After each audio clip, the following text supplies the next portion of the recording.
Hello, everybody, and welcome back to That Real Texas Team Podcast, episode 89. With me, as always, my resident co-host, Mike Sincere, a.k.a. Money Mike, Magic Mike. He's also very hungry. That's the noise that you're hearing. But welcome in. We're going to be talking all about the preview of the Monday night game with the Bucs coming to town to take on our boys, the Houston Texans. Mike, how you doing? Clearly, your dog sounds like he's being used. He didn't bother me the entire time we were getting ready. He decided I'm coming up here right now. Cameras on, action. Nah, I'm good, man. I'm needing a win. That's right. Said my Cougars turned them Buffaloes into Nuggets last night, so I'm on a little bit of a high. We can just keep it going. Just keep it going. Really? That's all I'm hearing. It's hilarious. Yeah, he's just not having it. He's putting on a show right now. He knows what time it is. Yes, he's staring at me. He's staring directly at me doing it. He's like, I know if I look at him long enough, he'll give me the treats I'm asking for. Well, look. Obviously, one of the biggest issues last week that we're going to have to be watching every week going forward is the offensive line going up against whatever level of defensive line that the other team's got. And this week, there's no shortage of, some marquee names. Hassan Reddick is in Tampa. And then, of course, you've got the refrigerator with, kneecaps, that being Vita Vea and his big ass just mauling people. So bitch can't move me. Bitch can't move me. Literally. And then on top of that, he's a freak athlete. So I mean, Vita Vea is, if he ever becomes a free agent, like we need to be moving on that. But so which one of the matchups concerns you the most? Because you would imagine that they're going to try to put Hassan on probably Ursary because he's the rookie left tackle. And you got Vita Vea against really any of the three guys in the middle. That makes me feel good about none of them. Not a one. Which one is the biggest concern? Well, when I'm thinking about it, y'all do know Ed Ingram has dealt with Vita Vea already. Mm-hmm. That's in his career. The biggest one probably for me is probably Patterson. Yeah. And that's only because Patterson is already an undersized center dealing with an oversized defensive tackle. The math ain't math. It's who? Yeah. God. I mean, fortunately, he's not Aaron Brewer sized, but yeah, you got a point. I mean, the size difference is going to be a problem. I'm expecting just absolute tons and tons and tons of double teams on Vita. And then you're probably going to see the tight ends chipping on Hassan to help out Ariante periodically. Unless, Ariante goes out there and just is like, oh, yeah, I can't play right tackle, but left tackle, bueno. What up, Don? How are you? What's going on? He coming in there with that whole point. I'm not finna be Hassan Reddick's bitch. And he's just. I mean, if that is the Ariante that shows up, I think we're in a good situation. But that being said, one of the ways, and Kingmaker Sports already kind of shouted this out here, going to have to use that quick passing game. Not that I've heard. Nope. We just looked at the injury report a few minutes ago. Hassan Reddick's name is not on there at all. So, I mean, unless there's some news that came out in the last, 5 minutes, he's playing. So he's playing. But like I was saying, Kingmaker Sports kind of alluded to it. You got to get the ball out fast. Now, Stroud held the ball a couple different times, way too long. He 1,000% did not move up into the pocket when there was opportunities to move up into the pocket. A couple of those sacks where he's getting, a 12-yard loss, he's doing the weird kind of young guy thing where you just kind of run deeper away from everybody, and then you just get chased down because you're not as fast as some of these. You're not Lamar. Yeah, essentially.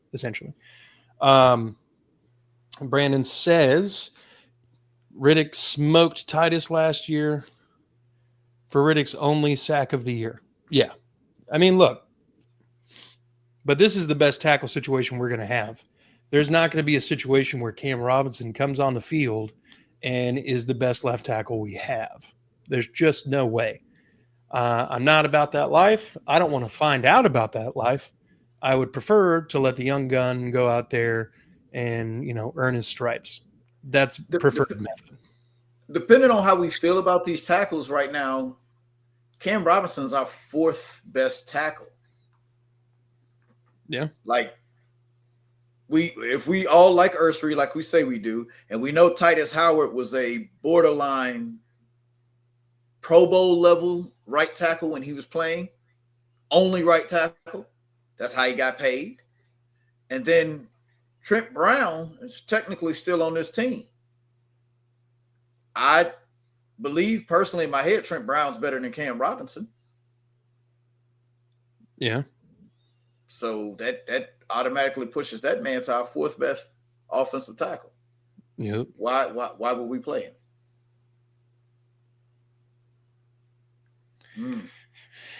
Mm-hmm. All right. I had to look that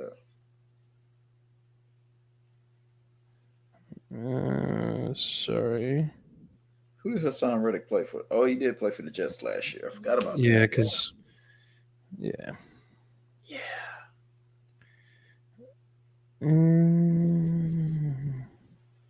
But that was a bad game. That was a bad game for the Texans in general. It was. All right. So during the Rams game, Stroud was 19 to 27 for 188 yards and an interception. He also picked up 32 yards and 3 first downs as a runner. Among the passes thrown, 3 went for over 20 yards downfield, 5 passes went for at least 10 plus yards, and another 3 went for at least 7 yards or more. On his interception, the pass was initially caught by rookie wideout Jaden Higgins for a pickup of 24, but the ball was ripped from his hands. Stroud was pressured on 41.2% of his dropbacks and hit 7 times, including 3 forced sacks. While under pressure, he finished 9 for 10 with 102 yards and a passer rating of 109. So you're trying to say he's good under pressure? I'm telling you that CJ Stroud all offseason has been working on how to get the ball out of his hands, where to give it, where to send it when there is pressure coming. I'm not sitting here and telling you that he's just fixed now. There's obviously still a lot of things in his game that need some work. Getting rid of the ball a little quicker sometimes. Sometimes I think he really wants the play to develop rather than he knows that the play is going to develop. You know what I mean? Like he wants that deep shot. So he's going to hold on to the ball and hope it happens. And instead of taking what is given, usually takes a sack. Let's see, Brandon. If the Colts and Jags lose by 15 and the Texans win by 15, I think the Texans are on top of the division again. Yeah. Dime, you're right. Kirk will help with that. Realistically, that's where our slot guys are supposed to be stepping up. The tight end, the slot guy, running back out of the backfield. That's where your dump-off valves are. So we should be seeing a healthy amount of Dalton Schultz. We should be seeing Jalen Knoll because it still looks like Berrios and Christian Kirk are going to be unavailable. So you've got to find those safety valves. Take what this Buccaneers defense will give you. This is not the Buccaneers defense from 2001. They allowed almost 300 passing yards to Michael Penix last week. Now, Penix has some weapons, but... He does. And I would say roughly the same amount of weapons that we have. Roughly. Everybody's hurt right now. So, but you've got a rookie wide receiver that's playing in the slot. You got a veteran guy on the outside. And then you've got a couple smattering of other helpful special teamer guys who could kind of do a little bit of everything. You know what I mean? That's what I say. Technically, our offense is almost starting 3 rookies. Yeah. 4 if you count offensive coordinator Nick Caley. Damn. Yeah. If you count him. Yeah. Now, with that being said, if Stroud can continue his performance against the pressure and build on it and continue to get better against the pressure, I think that the offensive line woes will become less and less as the season goes on because he's taking all of the stress and extra shit off their plate. Let's see. I personally want to see a good bit of Woody. I want to see what he has. I was also excited when we got Mixon because he's great catching out of the backfield, but we never used him like that. Pause time. Big pause. Yeah, I get where you were coming from, but even I was like, I want to see a little bit. I want to see a good bit of Woody. I was like, yeah. I mean, honestly, like I wish we could call him something else, but his real first name is almost unpronounceable. What is that young man's first name? It's like Quintarius or something like that. Oh man, I'm good at pronouncing. Well, I'm good at fucking up names. Let's be honest. But look, Woody Marks, I think is getting the same kind of treatment Damian Pierce did in his Joquavius Marks. I got that. That's right. That's right in my A-Leaf dictionary right there. Joquavius. Okay. Let's see. Can't settle for Chubb. Need the Woody. Holy shit. Joquavius. Yeah. His mom ain't right. She's not right. No. But if you remember what happened, Damian Pierce as a rookie, he didn't play much that first game. That's exactly what happened to Woody Marks. I imagine that they're going to kind of pepper him in a little bit more now that Dari had fumbled or whatever. You imagine that that's what's going to happen. But I was looking at some of the PFF grades. When Woody Marks was asked to pass block, he made Blake Fisher look like an all-pro. Holy shit. Blake Fisher's grade was a 15.8 for just pass blocking. I want Blake you to the snake. take a stab at Woody Marks' pass blocking. If you just told me it's lower than 15%, holy shit. Yeah, that's why he's not used a lot so far.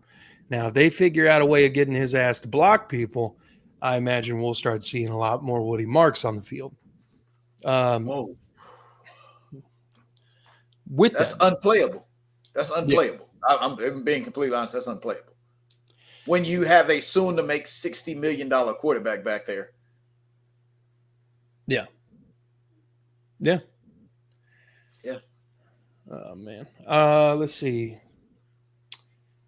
We'll kind of shift gears a little bit here.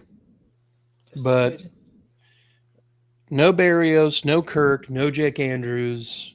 That's what we're expecting. So that starting offensive line is Ursery, Lakin Thomas, Jarrett Patterson, Ed Ingram, and Titus Howard. Now, this is the offensive line that they wanted to trot out week 1, weren't able to because Ed Ingram was not healthy. And I wonder what that game would have looked like if they'd gotten to roll out with the lineup that they wanted to roll out. I don't know that it maybe changes anything because Ed Ingram is a reclamation project at his core. We still don't know anything about the man other than he looked good at times in training camp in the preseason. That's what we know about. We need to see how this offense clicks. They need the same 5 guys out there every rep at practice, every game, for as long as humanly possible. Hell, I want them all living in the same house if I could. It's a lot of food, but yeah. The thing is, Ed Ingram has at least have to be a better right guard than Titus Howard. Titus Howard's not a right guard. No. So that's like me. That's like me saying, "Hey, I want to be a better singer than the guy who sings. Like I want to be a better singer than Chris Brown. I personally believe that's who I am. I'm a better singer than Chris Brown. Now I know for his career he's a singer, but I think I can do better. That's how Ed Ingram should be taking this. That's disrespect. I can't be a better right guard than a guy that doesn't play right guard. Yeah. Yeah. And I imagine that Tennessee.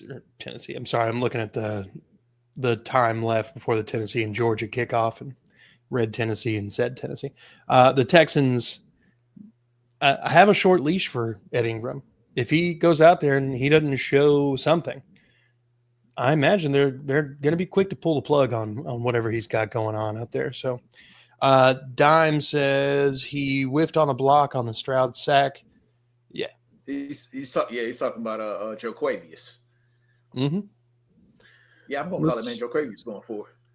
I'm gonna call that man Joe Quavius going forward. Hey, all right. Let's take a look at some actual all 22 footage here. We're going full screen. Okay. All right. Now I'm not sure if the play button and all this other stuff's going to go away, but we're going to hit play here. I want you to watch the offensive line. Okay. Now, first, decent pass set here. Andrews is touching nobody. Andrews just looking. And then let's see. The right side's not doing too terrible. Let's see how things progress. Okay. It looks like Howard passed off the interior player here to Jake Andrews. And it looks like Lakin held down his guy. Now, it does look like Cam Robinson over here tried to tackle the man. Shit, yeah. There's going to be some headaches with these folks. But, I mean, this is a pretty solid rep right here by Ursery. I'm trying to figure out how the hell Cam ended up on the ground so damn fast. I don't know. Fuck. All right, another view here. Let's keep looking at the offensive line. This is a run play. All right, maybe we get there we go. Same play. We were too slow at getting off the ball. The defense beat us off the ball. All right, so Ursery is coming down, and he's trying to get 91 here on Titus. He's basically just trying to double him, and he's going to try to get off on a backer and just kind of, get a twofer. He does get to the backer, but it doesn't look great. Looks like he's chasing 91 a little bit, gets out of position, and then 48, the linebacker here, puts big man Ursery on his ass. That is not a good look.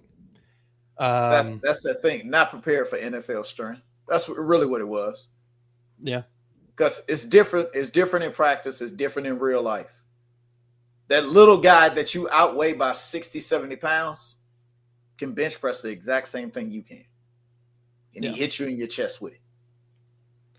All right. That was incomplete pass to Collins. Let's look at the pass set again. Howard out here communicating for the quarterback, the center. 2 taps. All right. So they've got a stunt here. That's huge. Let me back it up. They're doing a stunt here. Yeah, it does look like we picked it up pretty well.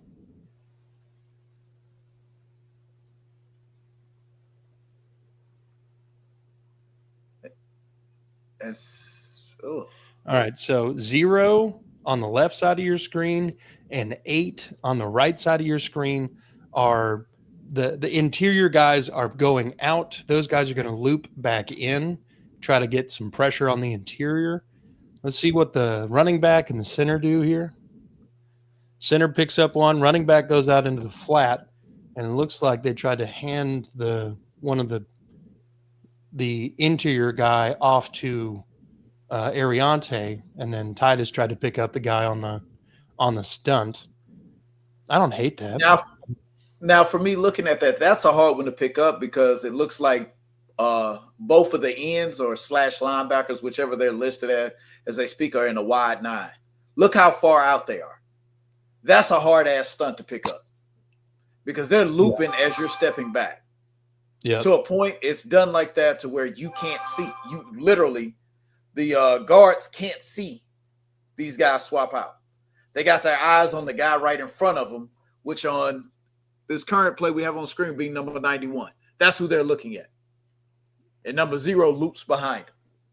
Yeah. It's a lot of communication that has to be had with our offensive line.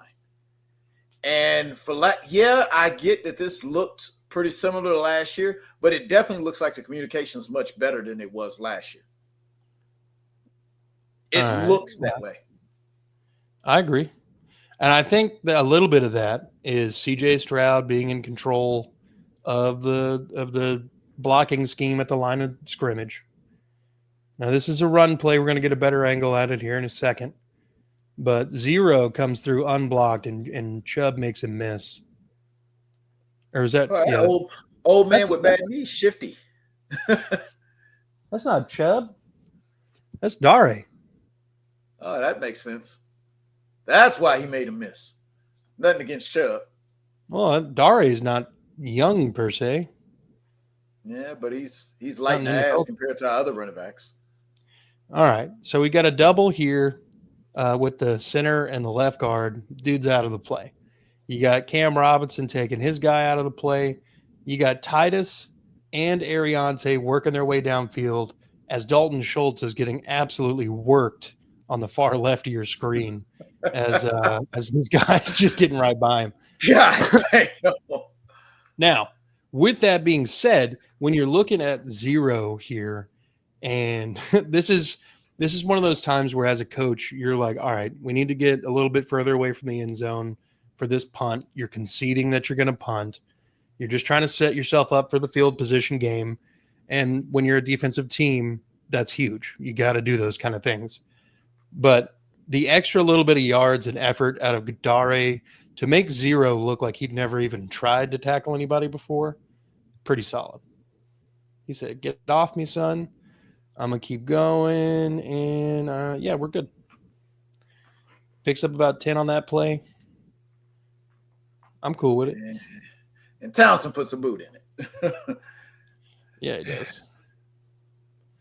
Guys, like I said, one thing that I did notice there, but I don't know how to really take it because I couldn't see it in frame to start it. But Justin Watson whiffed on this block like hell. This guy's the one that made the tackle. Yeah. Let's see. Now we're on defense here, and before we get on the defense part, let's pause. We'll come back to what we were doing. Whew. That's not. That's painful. It was a little painful. A little painful, man. It's a little painful. But I will say this: why Dalton Schultz looked like he was proposing to that man? He was on his knees. Damn, that shit was fast. Yeah, Brandon, yes. It is going to be that line. His mama call him Joe Quavius. I'm going to call him Joe Quavius. Goddamn right. Let's see. Saw the stats, and it appears that the Texans' strategy was double team Kobe Turner and double verse on different plays. There were a couple of the most double teamed D linemen week 1. Yeah, I don't doubt that. But it didn't work. No. Well, when you've got kind of a patchwork reshuffling, it's not going to look like very good. Sad that because of the O-line, every defense that faces us can just drop into coverage and limit Stroud's options. Yeah. See, one of the most interesting things is eventually we're going to get to a point where Stroud is either broken like David Carr or he is immune to pressure, in which case they're not going to be sending 4 men. They're going to send a lot more. And Stroud's just going to dissect the fuck out of everything. But We gonna see. If we Uh, can't block, if we can't 4 guys with 5, it's gonna be a long fucking year. yep. My And if we're original, being honest, sometimes it's 6. yeah, yeah, really though. My original thought was trade a lot to move up for Armand Mimbu this draft, but there were definitely other options if they didn't want to move that far.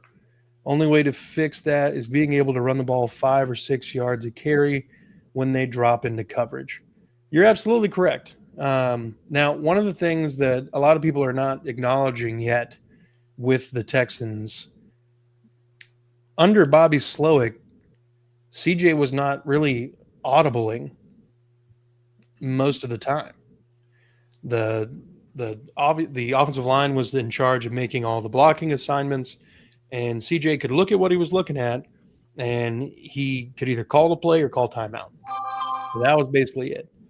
Now that he's got a little bit of options, I think eventually we're going to see a lot of that, him audibling out of bad situations. But it's going to take some time. It's going to be a muscle he hasn't used in a little bit. They were averaging 4+, but that wasn't good enough and similar to last year. Yeah, I mean, we had a pretty decent running game. It wasn't consistent. That's the biggest issue. We can't get consistently 4 yards a pop. If we could, we'd be right as rain.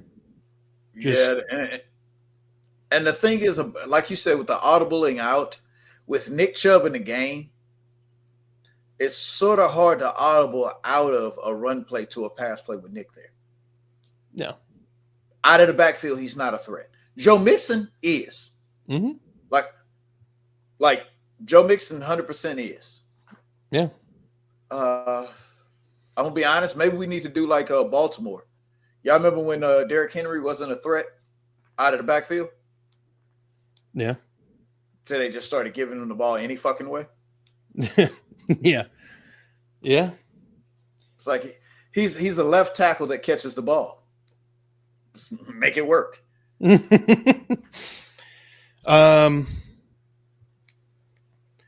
Another thing that's going to be interesting to watch this weekend. Obviously, the Buccaneers have one of the best linebackers in Levante David. He's been doing it well for a long time now. I think he's in year like 14 or something. He's probably going to see a lot of Dalton Schultz in coverage, as well as Antoine Winfield Jr. be coming down and doing a lot of tight end coverage. It is imperative that Dalton Schultz starts to look like 2023 Dalton Schultz more than ever, because we're going to need that safety valve immediately. We're going to need it often.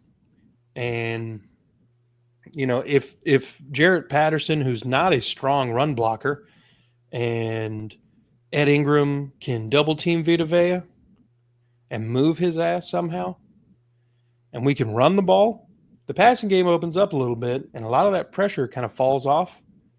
But we're going to have to figure some things out pretty early on in that game. We're going to know pretty early on if Vita Vea is going to be the biggest nightmare or a guy who's going to make one big play, and that'd be it. Because you're not going to just silence Vita Vea. The man's going to get a couple TFLs and probably a stop at the line. And, you know, we just don't want him eating CJ Stroud and using his bones to floss his teeth. That's not the move. Yeah. The thing is, when looking at it, I actually think we're going to see anywhere between 3 to 4 receptions from Harrison Bryant. It's definitely possible. He's without a doubt our best tight end blocker. He's going to be on the field. He will be used in every running situation. Now, whether or not we occasionally, hit him in the flat remains to be seen. But he's not a terrible athlete. He can catch the ball. He is versatile. He can do basically anything you ask him to do. So, yeah, I mean, you're probably right. We're probably going to see a pretty active game out of the tight ends. 11 personnel. 11 personnel. I guarantee we see a lot of it, especially with Hassan Reddick coming off the edge. Because like you said, depending on how Ursary handles that pressure, because it's gonna be him. Mm-hmm. It's gonna be Ursary dealing with it. They're gonna send him some help. And we just showed you a picture of Dalton Schultz on his knees. He's not finna help. No, he's going to be a liability in the blocking game. Sticking with it, I mean, we elevate Bryant. We've got Jakob Johnson and Dalton Schultz in the tight end room. They're saying that Stover could come back later, but this is a tight end room that at one point was like, man, we're going to have like 4 or 5 of them. We're going to be solid. Then 2 or 3 of them got put on IR, and now we're just kind of like, do we kick the tires on Jordan Akins? Shit, I've already said, I've mentioned a couple times. Hey, how about we reach out to Las Vegas about that Myers kid? Yes, that wouldn't be a bad idea, but I don't know what you'd have to give up for him. They're not using them. Shit. Well, yeah, but you know what I mean? Makes you wonder if we will see Mixon at all or if he just retires. Oh, bro, please knock on wood. That some bitch retired. Oh, God. You cannot talk that much shit and then retire. I would be pissed. I'm not going to lie to you. I thought I heard Akins is done. He 1,000% is. It was more of a joke than anything else. Because it just seems like anytime we have like tight end depth issues, somehow that man makes his way back to the roster. Let's kind of pivot. 3 numbers for the Texans. He's worth 3 different numbers. Let's kind of pivot a little bit. Let's go to the defensive side of the ball. Our number one thing, we got to get pressure on the quarterback. Now, against with the Bucs against the Falcons, Baker Mayfield was pressured on over 40% of his dropbacks. He was hit. I wrote it down the other day. Hold on. Sorry. He was pressured 40.5% of his time.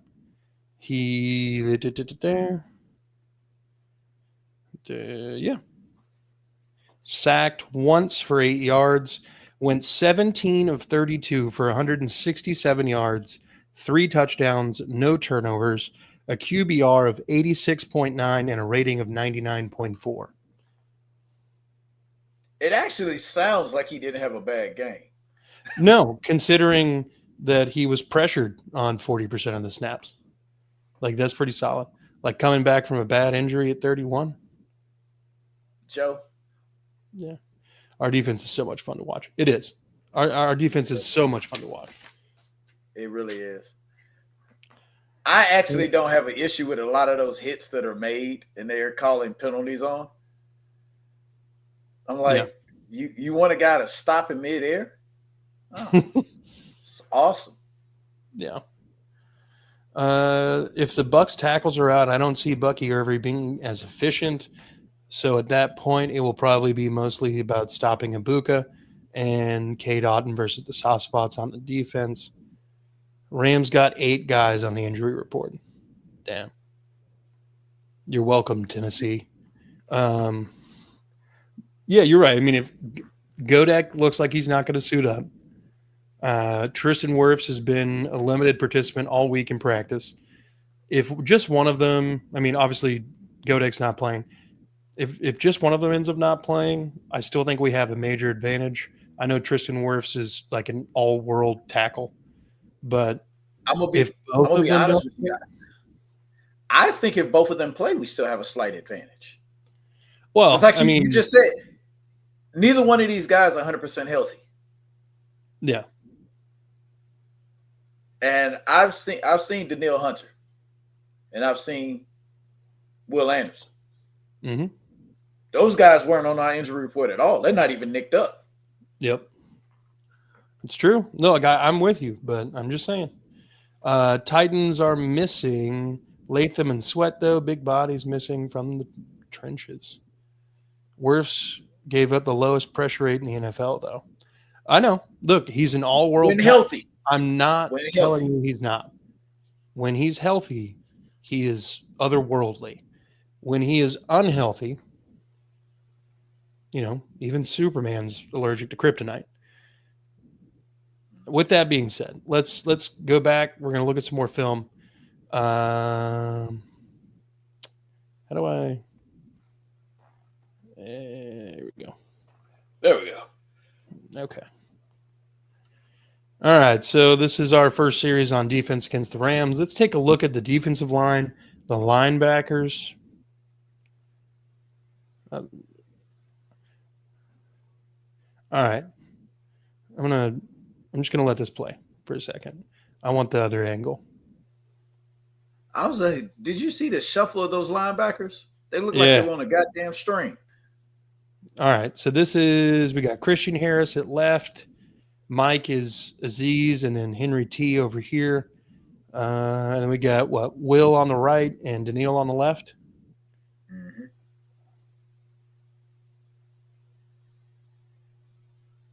Communication. Oh, all right. God. Oh, that was beautiful. So it looks like we've got a fullback going out into the flat. It looks like we got a tight end pulling down. And then the tight end that was chipping a little bit over here on Daniil Hunter looks like now he's going to the second level.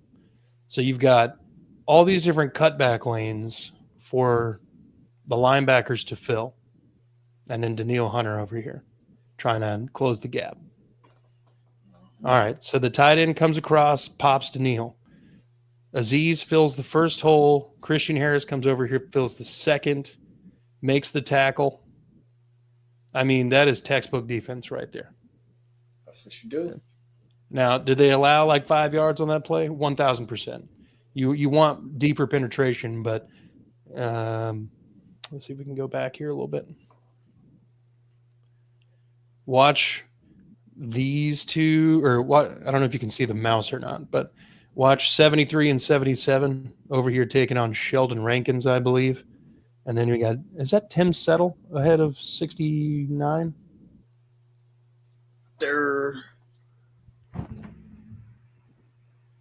No, I think that's Sheldon Rankins, and 98 is Tim Settle. So both these guys get double teamed and moved. The ball is what, at the 20 or at like the third hash mark here.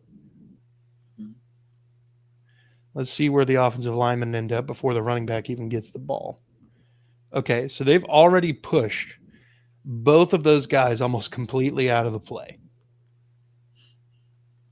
I mean, the right defensive tackle is about 3 or 4 yards out of the way, and the left defensive tackle is pushed back directly about 2 yards.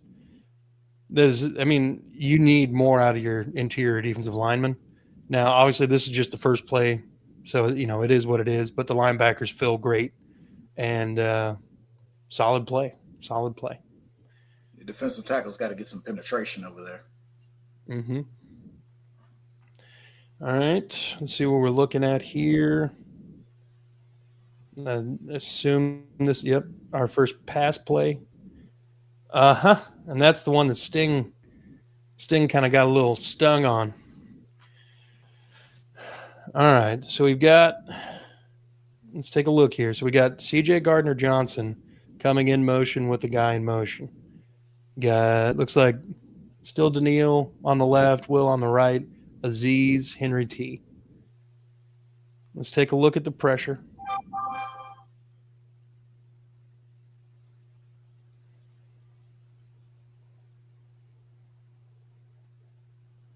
I mean, it kind of looks like Sheldon Rankins ate this dude's lunch. I'm not going to lie to you. But Daniil's got to do better on one-on-one blocks. Tim Settle's got to do something. We got him on that extension for a reason, and he's not really doing much right there. But, yeah, Sting gets a little folded right there. He's all right. He comes back. He's not even on the injury report. Sting had a little bit of a stinger. That's all it was. Yeah, he got stung. Now, this pass play has a lot more pressure, moving pieces. I'm cool with this. I can't wait for this next angle. Here we go. All right. So at the top of your screen on the right, CJ Gardner Johnson, Aziz on the L of the LA, and then Henry T is the other linebacker. Let's see how this breaks down. There's Petrie coming in motion. Now, Will Anderson is like a half a second away from a sack there. So close. I think that's pretty solid right there. Now, I want to go take a look at some other stuff. Want to look at the Bucks Falcons game for a second. Now, speaking of CJ Gardner Johnson, dude has got to play better, like a lot better. That was absolute pathetic. Now, I'm going to give him a little bit of benefit of the doubt because he hadn't played in a while, but good googly moogly. The thing was that we just handed him some more. We just handed him some of his cash ahead of time. We just did that this week. And Tommy Toby. Yeah. Who is that? That was still the craziest thing in the world. I mean, he hadn't even played. Yeah. And we deemed him enough to bring back. But hey, I digress.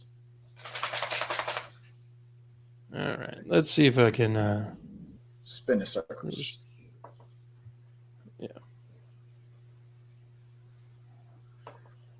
Like I said, man, we need more from CJ.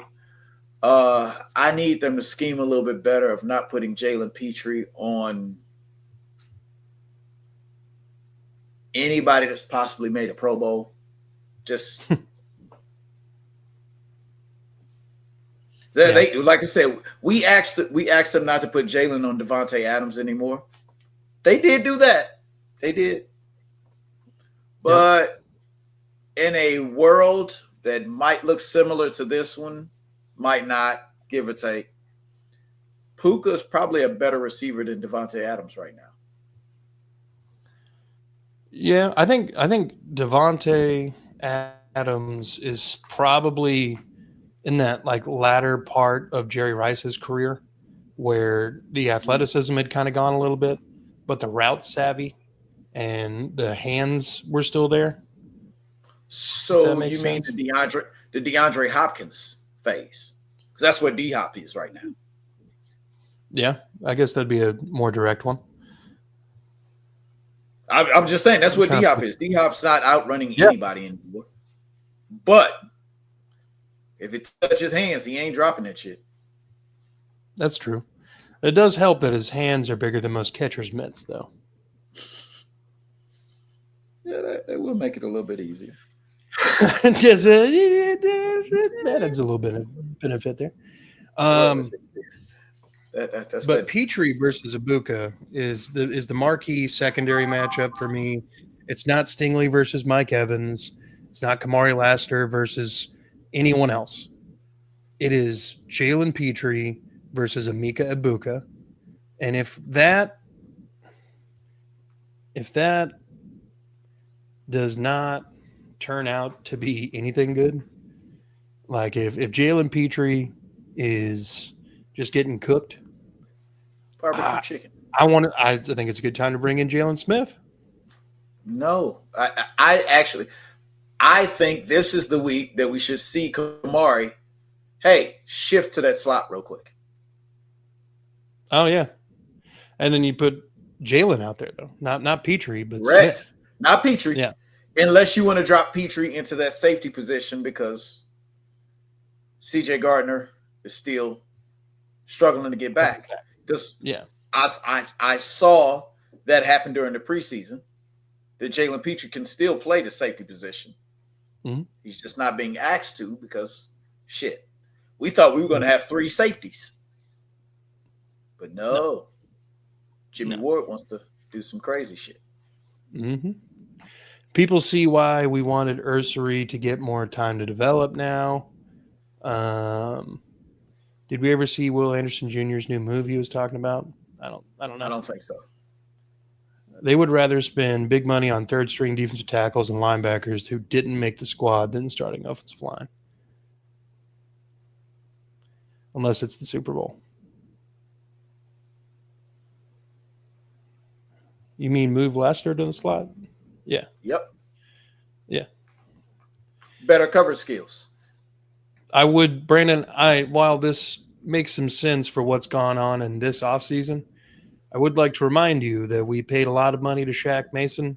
We currently pay a lot of money to Titus Howard, and we paid a lot of money to Laramie Tunsil, and still couldn't get anything good to happen for the offensive line. The options for the free agency on the offensive line this year were actually limited. There wasn't anybody like, oh my God, I got to go have that guy. Yeah. If they were, they were tackles. They weren't guards. They were tackles. Now, if by the grace of God, Trey Smith would have not signed his franchise tag thing with the Chiefs, I would have been foaming at the mouth trying to get that guy. But here we are. We didn't want to do like the Bears and buy a whole new offensive line. But there were still better offensive linemen in free agency. Dahlman went to the Bears, and the Bears overpaid the hell out of him. Becton, he had 1 year with the Eagles where he looked like a competent offensive lineman. I think that there's still a risk factor with him. I think that's why the Chargers got away with not actually having to pay him a hell of a lot of money to come in. But I think that if you're going to be bringing in an offensive line to protect your quarterback or whatever, I think you want a little bit more security knowing what you're getting. And I think that's why they went with Laken Tomlinson, because dude hasn't missed a game since the Vietnam War ended. And, Cam Robinson, while he's missed games in the past, has generally been, available for games, if not entirely healthy.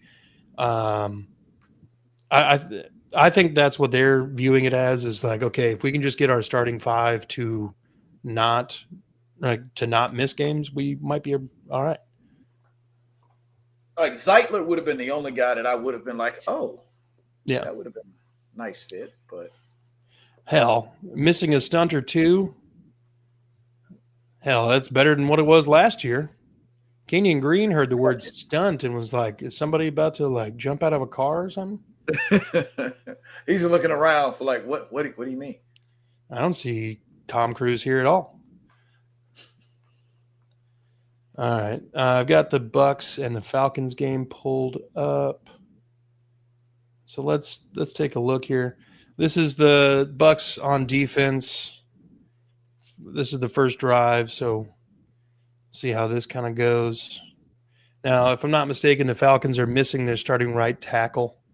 So they're rolling with a backup here. I mean, quick pass. The pressure didn't even have a chance to get there. And Penix kind of torched him, to be honest. Yeah. Penix isn't known for having a massive arm. He's known for being really fucking accurate. Yep. Okay, this is a run play. All right, let's identify everybody real quick. So we've got in the middle, big 50 here is our main problem, Vita Vea. Behind him, put another zero in that shit. For real. Behind him, you got 54, Levante David, who I mentioned earlier is one of the best linebackers still playing the game. I think 0 is Yaya Diaby, if I'm not mistaken. And 5 is Reddick. I think that's Reddick, yeah. Yeah. And then I believe 94 is Kalijah Cansey. And then they've got another 90 over here, I believe, is Greg Gaines. He's on the injury report. He should be available for them. But watch what they do to Big Vita Vea here in the middle, lined up directly over the center on this run play.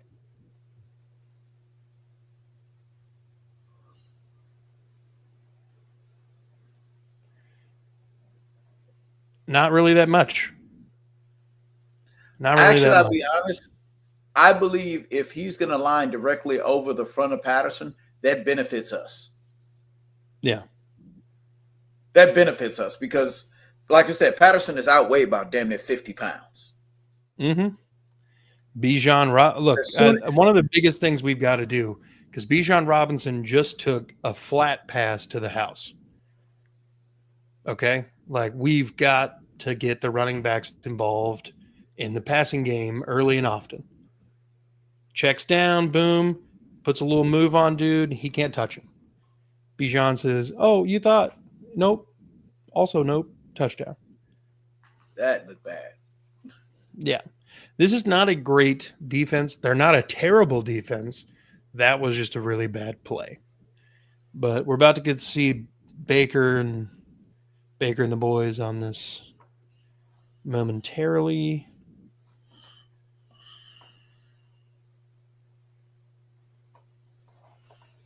All right. First offensive play for the Bucs against the Falcons at the 40-yard line. Play action. Baker's looking. Nothing is open. So he throws it away. All right. Better look here. All right. So now, if I'm not mistaken, they moved their starting center because Luke Godek was out and Tristan Wirfs was out. Holy crap. So they moved their starting center, Barton, out to left tackle. And then brought their backup center into play. And then I think they moved one of the guards out. I'm not entirely sure. It was kind of a situation like we had last week, where it was just a lot of movement. So, and this 12 personnel, you got a running, they're in a pistol here. You would imagine that somebody would get open, but Cade Otton, who we've been talking about as a potential issue, had one reception, if I'm not mistaken. He might have had no receptions, but I believe it was one. Let's watch the play here. All right. So in the middle of the play fake, everybody's kind of biting on the Falcons defense, the exception of the DB over here. But the line is really selling it. We got Mock coming to pull and hit this edge rush. Baker's got to roll out. And first pressure of the game is right there. He throws the ball to get away and save the play. Smart play by Baker, honestly. Save the yard, save the play. Live to fight another down. All right, second down here for the Bucs. Run up the middle with Bucky. I'm not worried about the Bucs running the ball on us. I don't think they're going to be able to. Bucky Irving didn't get a lot of rush yards this week. Neither did Rachaad White. I'm not mistaken, between Rachaad White and Bucky Irving, they only had like 61 total yards on 21 total touches. So, great. I mean, if we can bottle them up, a lot of their quick game is just kind of all for naught. Mm-hmm. All right. Can't wait for this play on the all 22. All right. So this is a good pressure play.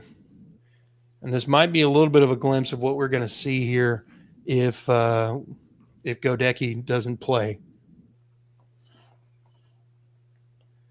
They've got 6 people. They send 6, but one of them is off the corner. I mean, and then they get off the field. Baker's trying to get rid of it, but it's not enough time. That's the thing about it. We got to make sure it's not a time. So Baker starts the game. Mm-hmm. No, we put him on a short clock. Get him the hell out of there. Yep. I mean, Baker starts the game 0-2, and then from that point goes 17 of 30 for 3 touchdowns. It sounds good, but it's a meh game. How do the kids say it? Mid? It's a mid game. The 3 touchdowns makes it look better than what it really was. But with that being said, Emeka Egbuka he was a guy. he made sure. Nah, I'm not going out like this. Mm, I'm yeah. not going out like this. I should have been drafted higher. I should have been drafted higher. I guess we had some sort of technical issue at some point. Yeah. We'll work on it, guys. We'll work on it. We'll figure out a way to get this correct. Yeah. Well, you know, it is what it is. It's the middle of the day. It's college football. We're not expecting everybody to, forego watching their favorite college team to come on here. But we appreciate those that have. So we've kind of covered everything. Pitbull. There's the other one. Yeah. We've kind of covered all the big stuff. So is there anything else you want to add before we wrap this up? No, just like I said, man, cheer for your Texans. Be there for us. Be there for them as good fans. I'm gonna be in the house in my all white for the whiteout game, and we're gonna love it, man. We're gonna do it. I see a bounce back. I see a big game from Nico Collins coming. Yeah, There's no way Nico gets 3. Yeah, Nico's got to have a big game. We got to have Dalton Schultz playing like 2023 Schultz. And then we've got to have give me like number 16, number 17 offensive line and pass rush allowed. And CJ Stroud's going to look a lot better. But with that being said, gentlemen, I want to thank everybody in the audience for watching, commenting, Dime, Brandon, Kingmaker, Eric, everybody who popped in. Thank you guys for popping in. Always a pleasure to have you. Mike, thank you for taking time out of your day. Tell your wife I said thank you. And yeah, we'll be trying to do a live stream during the game Monday. Mike is going to be at the game. We're going to try to get Mike involved. We're basically, periodically he'll just pop in when there's not a lot going on in the game. So let's check that out. Yeah. Oh God, I hope I can get some footage of my wife talking shit to a Tampa Bay Buccaneer fan. She'll find it. She's gonna find it. Y'all suck. Go back to Florida. Anyway. Yeah. But yeah. Without any further ado, thank you all for watching. Thank you everybody in the comments section. Like, subscribe, notification bell. Do the same thing for Mike at Mass 3 Productions. Try to help grow his stuff. Chris couldn't be here today with us. He's got family obligations. But thank you. God bless. And go Texans. Go Texans.